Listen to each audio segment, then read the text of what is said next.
বাংলার শস্য বীমা প্রকল্প আবার নতুন করে আবেদন প্রক্রিয়া শুরু হয়েছে। এবারের প্রকল্প বাজাজ অ্যালায়েন্সের পক্ষ থেকে হচ্ছে। বাংলা শস্য বীমা প্রকল্প এবার হচ্ছে ধান আর ভুট্টা এই দুটোর উপরেই হচ্ছে 2024-এর।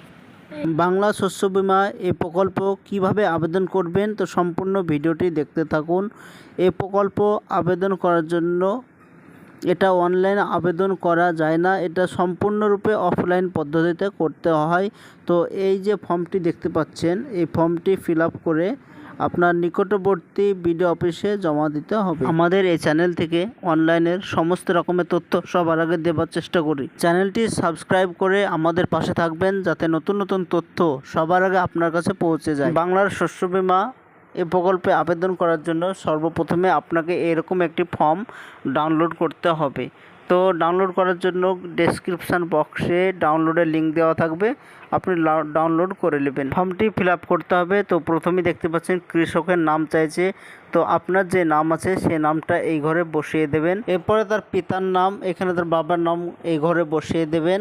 তার বয়স কত হয়েছে, আধার কার্ডে যে বয়স আছে সে বয়সটা এই ঘরে বসিয়ে দিবেন। এরপরে লিঙ্গ, সে পুরুষ কিংবা মহিলা যেটা হবে সেটা, তার উপর এখানে টিক চিহ্নতে ক্লিক করে দেবেন। এরপর ভোটার কার্ড আইডি নম্বর, তো আপনার ভোটার কার্ডে যে আইডি নম্বর আছে সে আইডি নম্বরটা বসিয়ে দেবেন।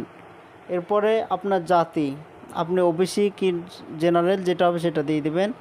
এরপরে আপনার মোবাইল নম্বরটা দিয়ে দিবেন। আধার নম্বরের 12 ডিজিটের যে আধার নম্বর হয় সেটা এই ঘরে বসিয়ে দিবেন। এরপরে আপনার বসবাসের ঠিকানা, আপনার গ্রামের নাম প্রথমে বসিয়ে দেবেন। এরপরে আপনার যে গ্রাম পঞ্চায়েত আছে সেই গ্রাম পঞ্চায়েতের নাম এখানে লিখে দেবেন।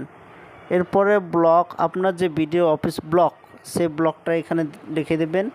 আপনার যে জেলাটা এখানে বসিয়ে দেবেন।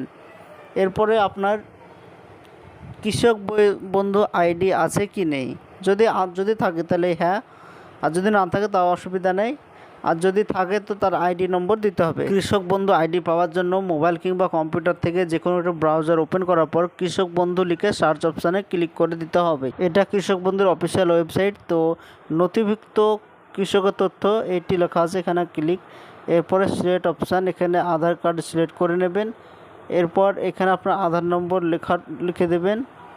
তারপর যে ক্যাপচার কোডটা দেখতে পাচ্ছেন, ব্রিজ লেখা আছে, ব্রিজের ছবি যেখানে দেখতে পাচ্ছেন সিলেক্ট করার পর ভেরিফাই অপশানে ক্লিক করে সার্চ অপশানে ক্লিক করে দিবেন। আপনার যে কৃষক বন্ধু করা ছিল, তো কৃষক বন্ধু এখানে দেখতে পাচ্ছেন 2 নম্বরে কেবি আইডি বলে লেখা আছে, দেখতে পাচ্ছেন এই কেবি আইডিটা ওই ফর্মে লিখে দিতে হবে। এরপরে জমির বিবরণ, তো আপনার যেখানে জমি আছে সেই জমির ব্লক লিখে দেবেন, পঞ্চায়েত, জেল নম্বর, খতিয়ান নম্বর, দাগ নম্বর, কতটুকু জমি, নিজস্ব জমি কিনা সেটা দিয়ে দেবেন।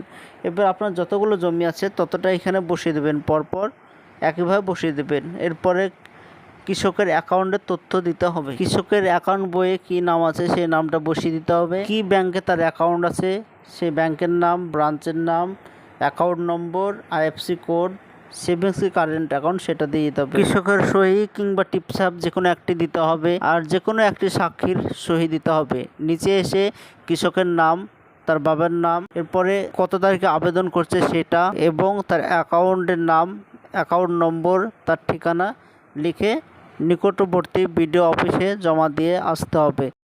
কৃষকের যতগুলি ডকুমেন্টস আছে সব ডকুমেন্টসের জেরক্স নিয়ে যেতে হবে, তাহলে জমা হয়ে যাবে।